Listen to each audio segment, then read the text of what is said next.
Hajj é o nome da peregrinação que milhões de muçulmanos fazem todos os anos até a cidade de Meca, na Arábia Saudita. O ritual histórico de desapego, arrependimento e reflexão é um dos 5 pilares da religião islâmica, junto com o testemunho, a reza, a esmola e o Ramadã.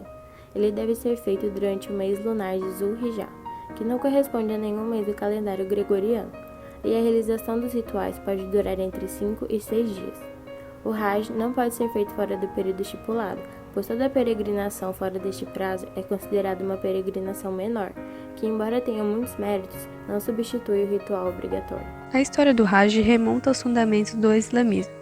Segundo a religião, Deus ordenou que Abraão, considerado pai de todos os profetas, reerguesse junto com seu filho Ismael os pilares da Kaaba, meteorito que fica em Meca, considerado sagrado pelos muçulmanos, e fizesse o chamamento para que o povo viesse peregrinar.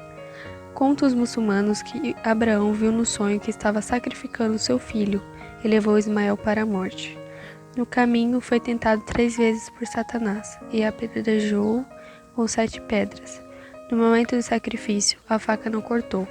Deus então enviou o anjo Gabriel para dizer a Abraão que ele havia concluído a sua prova e sido sincero. Cordeiros foram sacrificados no lugar de Ismael. A peregrinação implica em seguir os passos do profeta. No 8º dia do mês, iniciam-se os rituais da peregrinação, sendo que o primeiro deles é o Tawaf, quando o peregrino deve circundar a Kaaba por 7 vezes no sentido anti-horário. Em seguida, os muçulmanos devem realizar o Sa'i, no qual se deve percorrer por 7 vezes a distância entre as colinas de Safa e Marwa. Lá, eles bebem a água de Zamzam, que brota de uma fonte entre os 2 montes. O momento mais importante da peregrinação ocorre no 10º dia, que é chamado de Dia de Araf, por causa do monte com o mesmo nome que fica nos arredores de Meca. Os peregrinos se dirigem até lá e ficam de pé sobre o local, vislumbrando a cena do juízo final e implorando por misericórdia. Em seguida, os peregrinos vão até o vale de Mundazaf, onde ficam em vigília, recolhem pedras no chão e levam para o vale de Mina. Lá, atiram 7 vezes contra o maior dos 3 pilares do apedrejamento, que são grandes estruturas de pedras que representam um demônio. Este ritual é chamado de Rami al-Jamat. Depois disso, ocorre a festa do sacrifício, que é chamado de Jade al-Dama. Neste dia, os peregrinos sacrificam um carneiro, ou animal semelhante, e os homens raspam o próprio cabelo, enquanto as mulheres apenas cortam parte dele. Este ato marca o fim do estado de inviolabilidade. No entanto, os peregrinos devem continuar atirando pedras contra os pilares por mais 2 dias.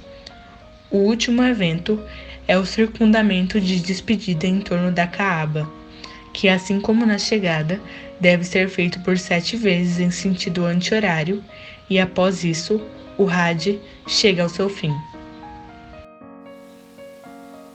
Ao iniciar a peregrinação, o fiel deve fazer a intenção de realizá-la. Quando ele parte, entra em estado de inviolabilidade, o que significa que não é permitido machucar nenhum animal ou inseto, usar linguagem suja, impaciência ou qualquer outro tipo de comportamento que seja contrário à pureza sagrada de Meca. Para isto, o peregrino deve, antes de tudo, tomar um banho ritual para se purificar. Ao ir para o Hajj, os homens devem vestir 2 tecidos, um sobre os ombros e o outro cobrindo a parte inferior do corpo. As mulheres devem se vestir modestamente, seguindo os preceitos da religião, mantendo o rosto descoberto e usando roupas brancas ou pretas. Vestindo-se dessa maneira, os muçulmanos se colocam em condições de igualdade, de forma que não há distinção entre pessoas ricas e pobres. Todas estão unidas e igualadas materialmente e espiritualmente diante de Deus. Para as pessoas que não puderem fazer o Hajj por terem uma idade avançada, doença incurável ou até as que faleceram antes de poder ir a Meca, podem ter sua dívida paga através de outra pessoa que for capaz de fazer a peregrinação e fizer a intenção de representá-las. Esta prática é conhecida como Hajj Badal e foi detalhada pelo profeta Muhammad em seus relatos de vida.